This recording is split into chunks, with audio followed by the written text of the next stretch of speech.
భారతీయుడి వీక్‌నెస్‌ని బాగా పట్టేసింది అమెరికా. మనకి సొంత దేశం మీదన ఎప్పుడూ ఒక అసహ్యం, ఒక చిరాకు.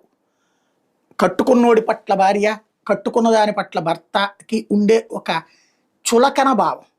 పక్కింటి అదేదో దూరపు కొండలు నునుపు లేకపోతే పక్కింటి పాచిపోయినటువంటి పులుసు కూడా తియ్యగా ఉంటది అన్నటువంటి తరహాలో పొరుగింటి పుల్లకూర రుచి అంటారు కదా! అట్లాంటి బుద్ధి మనకెక్కువ.